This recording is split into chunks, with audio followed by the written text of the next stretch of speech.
Hey guys, it's Ellen, and I am here today because I really wanted to talk about my women's studies major. I got a couple questions about it, sort of where I want to go with it, why I chose women's studies as my major, and I also wanted to add in a couple of influential texts and books that I've read while being a women's studies major that have really stuck with me and sort of changed my perspective. So let's just get started.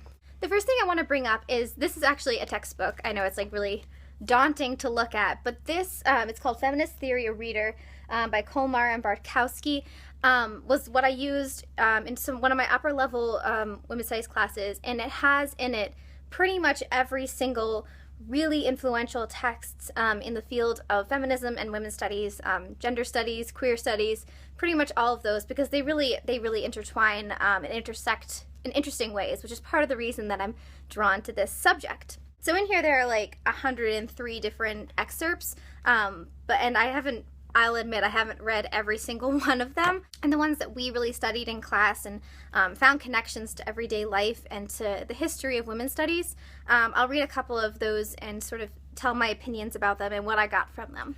So the first one is A Vindication of the Rights of Women, and this is by Wollestonecraft. This is one of the most influential and well-known pieces of literature. So this is quite influential because it actually was written very early on in the study of women and women's rights. And this was written in the 1700s, and it really just outlined the unfair things that were happening between the sexes and how women were treated. So it really problematizes how men were treating women at this time, and how it really wasn't fair that they were second-class citizens. They didn't have the right to vote. They didn't have the right to property, and so this really just outlines that, and when you read it for the first time, it's kind of eye-opening because for some of these things, I didn't even realize that women did not have that right, and I'm so grateful that today we do have those rights. And this text is considered part of the first wave of feminism. Most people consider there are three waves of feminism, the first one being around this time period where women were struggling for the right to vote, and those really just fundamental rights. The second wave is considered around the 60s and 70s, where women were more interested in sort of sexual liberation. This is the point in time where women were really understanding the intersectionality of different marginalities. So that would include sexism, racism, prejudice based on sexuality, disability, all those different things. Women and other advocates were understanding that these groups all shared the same sense of marginality in society and sort of a lower class status, and they sort of came together physically and like academically to understand and sort of push against these tropes. Then, of course, the third wave of feminism is happening as we speak. It's happening right now, and it's a really cool movement, and I think a lot of people are getting on board. The next piece in this book that I want to talk about is Ain't I a Woman by Sojourner Truth, and this is the point in feminist history where African American women were realizing that they were sort of marginalized within the group of women who were fighting for their rights. They were sort of lower class within women. So she goes into just how life for a African American woman at this time could possibly even be more difficult than for a white woman or a woman of a different race. Later on in the first wave of feminism, Betty Friedan wrote a book called The Feminine Mystique, and in that she coins the term "the problem that has no name." And this sort of refers to the feeling that women had who were housewives. They felt like they were underappreciated in society, and they weren't able to do the sorts of things that men were allowed to do and expected to do. Next up, I have Adrienne Rich's Compulsory Heterosexuality and Lesbian Existence. And this one talks about the pervasiveness of heterosexuality in our society. Heterosexuality, if you don't know, it's sex between a man and a woman, or love or relationships of that sort between a man and a woman.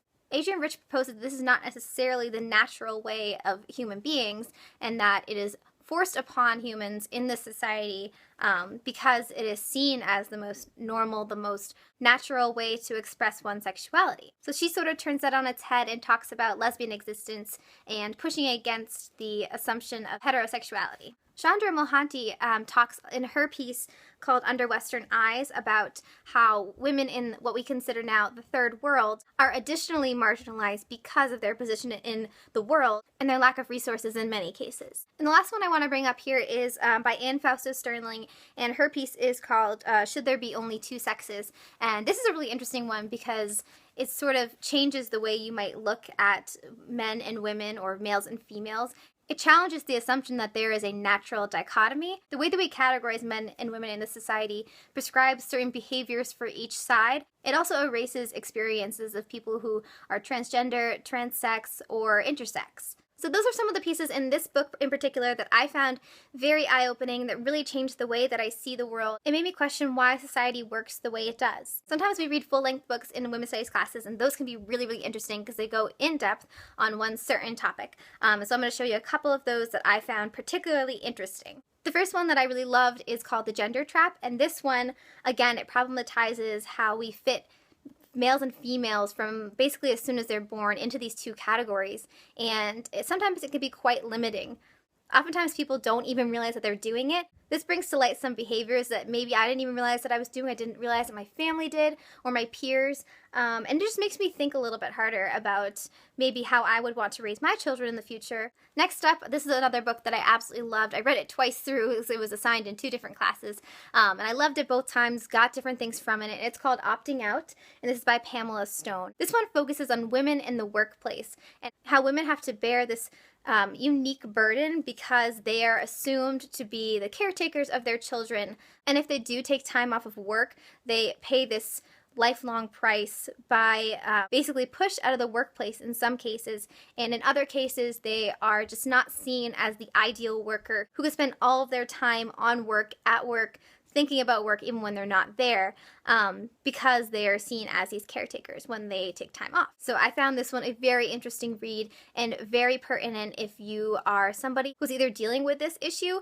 or is thinking about possibly having a career and a family at some point in the future. I think this book is also really eye-opening if males want to read it, because it's not male blaming. It reveals how our workplaces are not conducive to this to caretaking as well as being a good worker, and how there is definitely room for growth. This next one is sort of a controversial one. It has pretty mixed ratings on Goodreads, and I kind of understand why it is, and it's called Herland by Charlotte Perkins Gilman. This book is about a society, a fictional society, of course, in which there are only women.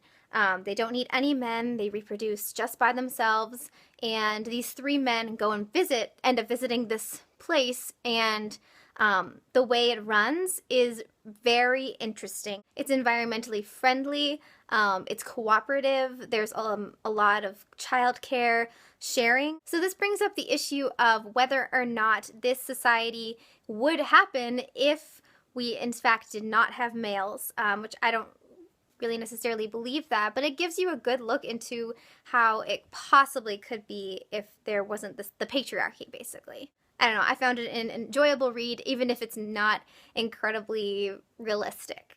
The last book that I want to talk about is called Raising Elijah. This is by Sandra Steingraber. What I really like about this book is it meshes together feminism and gender marginality with environmentalism, which you wouldn't think go together, but basically feminism can mesh and you can find connections with pretty much any other discipline. This is from my Gender and the Environment class that I read this book. And it discusses how women and children bear the brunt of environmental degradation. Also, women are disproportionately expected to form these groups that sort of push against environmental degradation and other causes that are impactful to the environment. This one uses scare tactics at some points because there are lots of toxic events that I did not even know occurred, and they caused an extreme amount of harm, especially in children, in different parts of the country. And there are also different parts of the country that these events happen, in which the individuals who live there don't have the resources to go against that and to say, don't dump your chemicals on my backyard, because they don't have the voice, they don't have the advocacy for that.